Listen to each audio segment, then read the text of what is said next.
Assalamualaikum warahmatullahi wabarakatuh.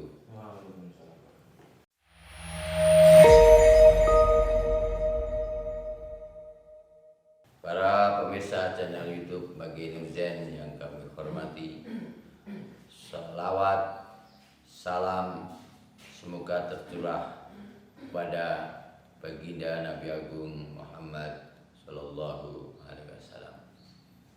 Kami doakan pemirsa semua dalam keselamatan, kasih sayang, keberkahan Allah Subhanahu wa Ta'ala. Para pemirsa yang kami hormati, firman Allah Subhanahu wa Ta'ala dalam surat Al-Baqarah ayat 222. A'udzu billahi minasy syaithanir rajim. Wa yas'alunaka 'anil makhid qul hiya adza fa'tazilun nisaa fil makhidi wa la taqrabuhunna hatta yadhhun fa idza tatahharna fa'tuhunna min haitsu amarakumullah innallaha yuhibbut tawwabina wa yuhibbul mutatahhirin. Surat Al-Baqarah ayat 222. Wallahu a'lam bil muradih. Hanya Allah yang mengetahui apa yang dikehendakinya. Mereka bertanya kepadamu Muhammad tentang haid. Katakan bahwa haid itu adalah kotoran. Maka menjauhlah kalian semua dari istri-istrimu di dalam masa haid, dan jangan kau mendekati mereka sehingga mereka dalam keadaan suci kembali. Dan apabila istri-istri mereka telah suci, maka pergaulilah, campurilah sesuai apa yang diperintahkan oleh Allah. Sesungguhnya Allah mencintai orang-orang yang bertaubat dan orang-orang yang mensucikan diri. Wallahu a'lam. Para pemirsa yang kami hormati, menurut kitab Al-Qastalani dikatakan innal wati'ata mastune watik hubungan badan fil haidi ing dalam mangsa haid iku haramun haram bi ijma'in kelawan kesepakatan para ulama. Faman mongko sapane wong iktaqoda kan nekotaken sapa man khillahu ing halali jima ing dalam mangsa haid kafara mongko dadi kufur. Para pemirsa yang kami hormati, haramnya jima di saat istri dalam keadaan haid dikatakan dalam kitab Al-Qastalani, sesungguhnya hubungan badan di masa haid itu haram menurut kesepakatan para ulama. Tidak satupun seorang ulama yang berani memberikan fatwa halal hubungan suami istri dalam masa haid. Barang siapa meyakini bahwa hubungan suami istri di saat haid itu halal, maka orang tersebut menjadi kufur atau kafir. Para pemirsa yang kami hormati, diriwayatkan pada zaman Nabi Sulaiman alaihissalam ada seorang suami dan istrinya berselisih, bertengkar tentang keadaan anak setelah melahirkan. Apa yang dipertentangkan? Karena anaknya mempunyai warna kulit yang sangat hitam.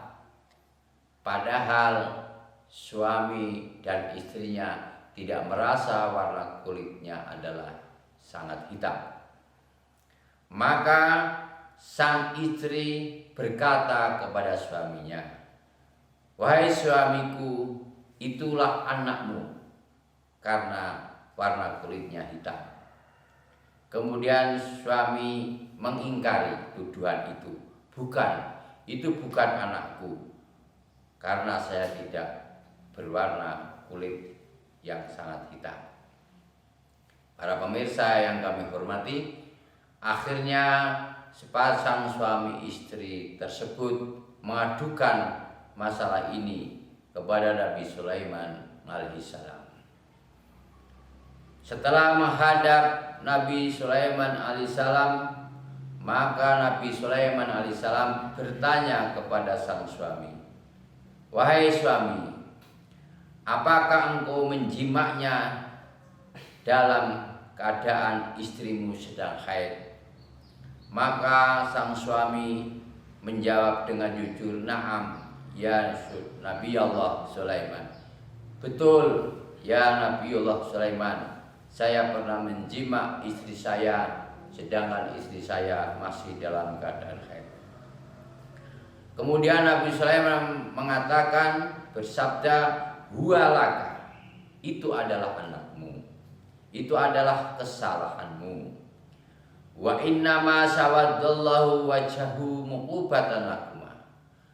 Kenapa kamu dan istrimu tidak berwarna kulit hitam, kok melahirkan anaknya berwarna kulit hitam?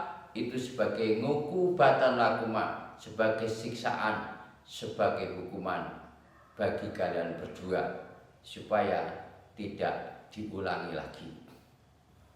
Para pemirsa yang kami hormati, sehingga ulama berpendapat, kenapa Nabi Sulaiman bisa menjawab dengan jawaban yang benar? Itu sesuai dengan firman Allah dalam Al-Quran, "Fafahamnaha Sulaiman." Allah memberi kepahaman kepada Nabi Sulaiman. Kamilah Allah yang memberi kepahaman kepada Sulaiman alaihissalam. Para pemirsa yang kami hormati, akibat hubungan suami istri di saat haid, maka menurut keterangan dari Al-Imam Ghazali dan Imam Tabrani radhiyallahu anhu, beliau menyebutkan sebuah hadis, "Man wati'a imro'atahu wahya haidun."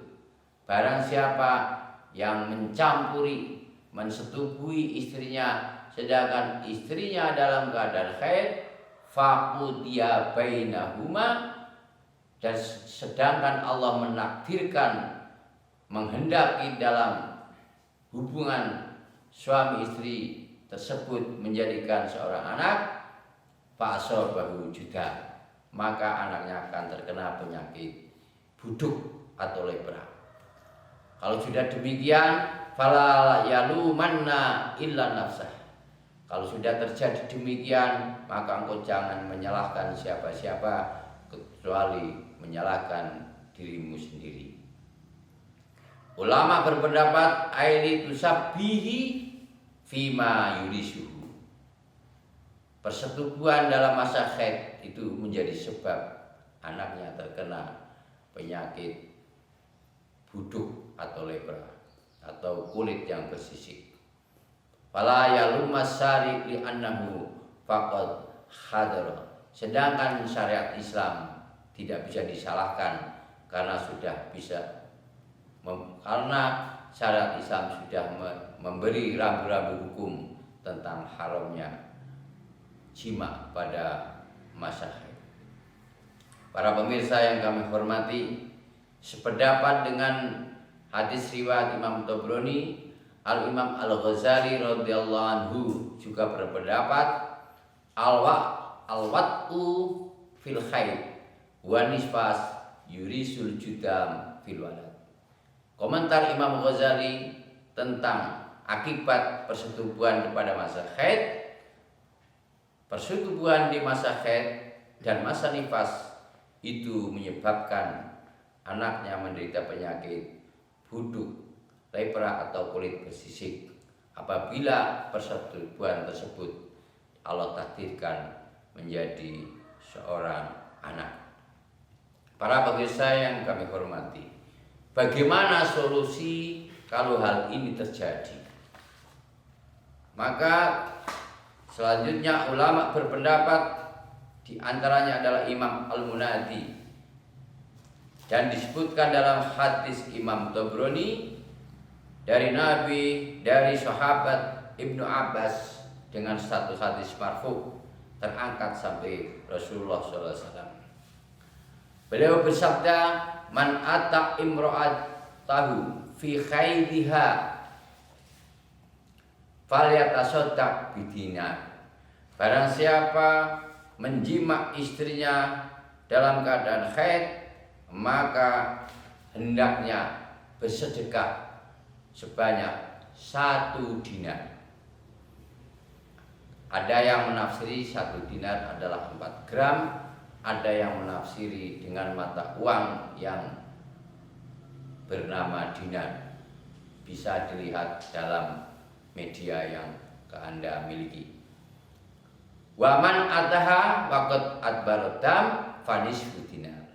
Barang siapa seorang suami bersetubuh dalam masa hampir suci, sudah tidak deras darahnya, sudah mulai tuntas tapi belum benar-benar tuntas, tetapi sang suami mensetubuhi, maka bersedekahlah dengan 1/2 dinar. Para pemirsa yang kami hormati, akan tetapi tentang sedekah ini ulama berbeda pendapat. Ada yang mengatakan wajib, ada yang mengatakan sunat.